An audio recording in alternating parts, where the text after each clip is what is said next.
দেখবে বাড়ির গাছের ফুল হোক বা ফল তার প্রতি না একটা আলাদাই টান থাকে। আমার মা তো বলে বাড়ির গাছের ফুল বা ফল তো নিজের সন্তানের মতো হয় নাকি। তো hello my dear cookies, I am Koel and again welcome back to my another daily meaningless mini blog. তো কিছুদিন আগে মা না এই গাছটা লাগিয়েছিল। মা তখন জানতো না যে গাছটায় এই ধরনের ফুল হবে, মানে এরকম থোকা ফুল হবে। আর আমিও কখনো এই ধরনের ধুতরা ফুল দেখিনি, মানে আমি নর্মালি দেখেছিলাম। যাই হোক, বেলার দিকে মামার বাড়ি এসে দেখেছিলাম গোপলা নিয়ে এসেছিল টমেটম আর তেঁতুল, বলছিল টমেটো মাখা করবে। তাই টিনা দিদি টমেটোগুলো কুচি কুচি করে কেটে দিল। অবশ্য মাখা করেছিল গোপলা, আর সত্যি কথা বলতে গোপলা বেশ ভালোই মাখা টাকা করতে পারে।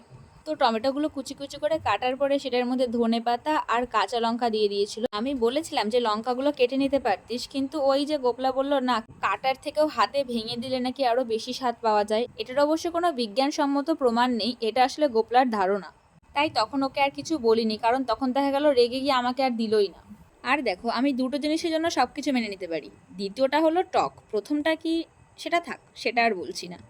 ইউটিউবে এই ধরনের মাখানো ভিডিওগুলো দেখতে কি ভালো লাগে, তাই ভাবলাম আমি একটুখানি সুন্দর করে ভিডিওটা করব, কিন্তু কি থেকে যে কি হয়ে গেল। শেষে টমেটো মাখাটা দেখতে এরকম হয়েছিল। তো চলো, আজ আমি আসি, খুব শিগগিরই আবার দেখা হবে।